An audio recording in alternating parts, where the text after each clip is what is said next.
in peace, fellow veteran.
Marilyn, talk to him.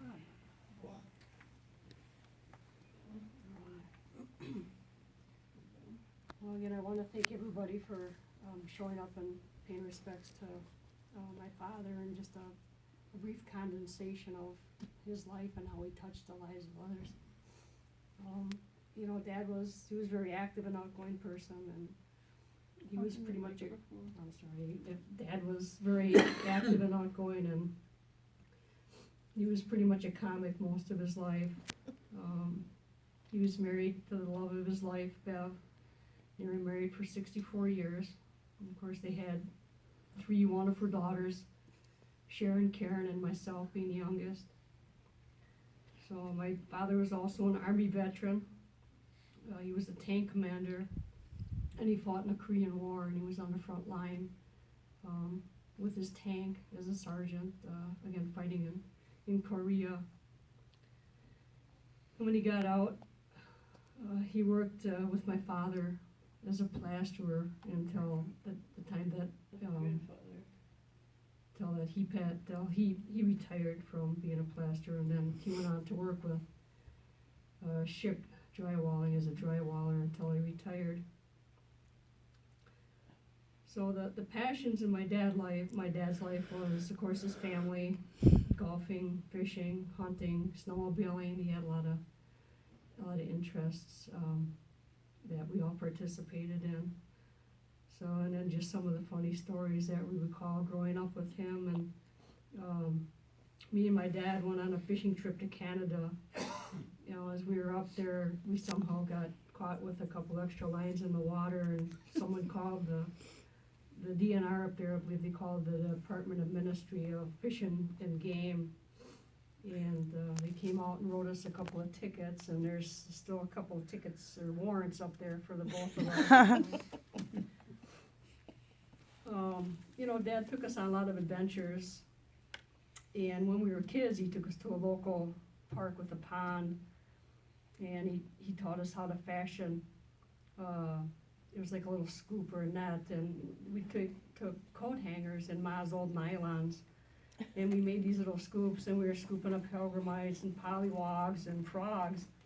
And they all told us that, you know, they were gonna be pets, you know, so we would put them in the fish tank, and we had them in the breezeway, I guess, and after a while, they kept disappearing. We didn't know what was happening to them, you know, and then Dad would come home with a lot of fish.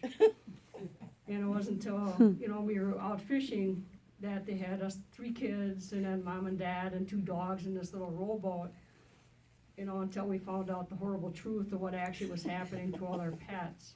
So, you know, we were hooking up pollywogs and hellgrammites and didn't realize that. Well, Dad taught us how to pick worms that night, you know, using the cattle prod to get the worms to come up out of the ground, so he was a character. We had other outings.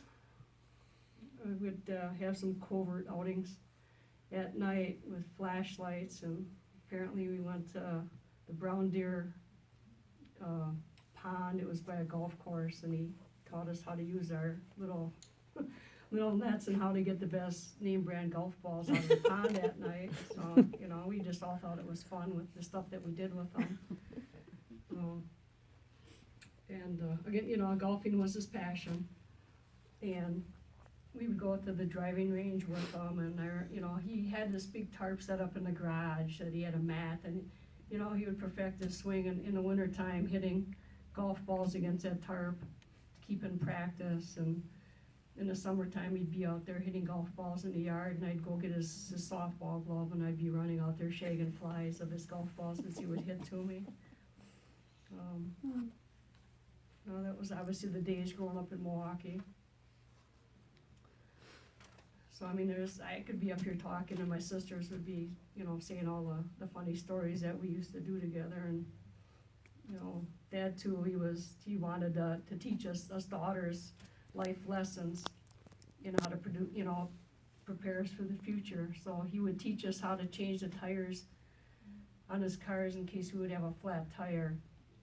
But then, for some reason, he had us change all 4 tires at once and had the car up on the jack stands, and then he would rotate the tires. So apparently that was part of the life lesson there, was how to rotate the tires on his car.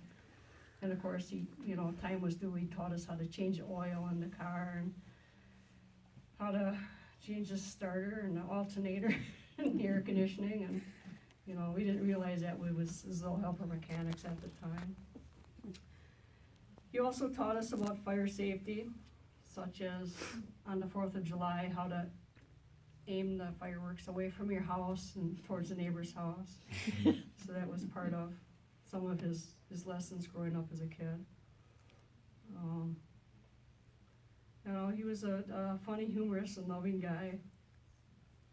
And just his famous last words, you know, was always, "I'm not just another pretty face." And he would say that to us all the time. So again, I want to thank everybody for showing up and paying respects to my father. You know, he was a comic in life. As you can see from all the photographs, there's rarely any without him joking around or having a smile on his face. And that's how he would want to be remembered. So thank everybody for showing up. Thanks, Marilyn.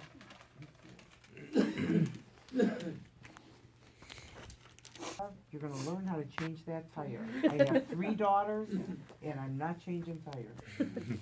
But it was always on his car, and when they were due to be rotated. Oh, God. Mom, Sharon, you guys want to share anything?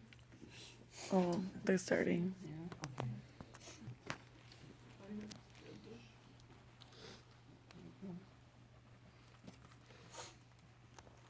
In a minute, yeah.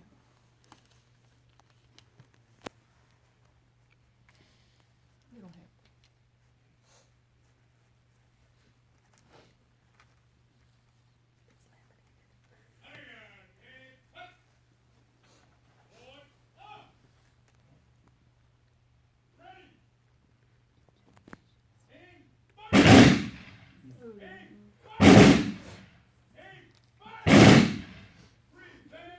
I don't think they're doing that in the foyer, but.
On behalf of the President of the United States, the United States Army, and a grateful nation, please accept this flag as a symbol of our appreciation for your loved one's honorable and faithful service.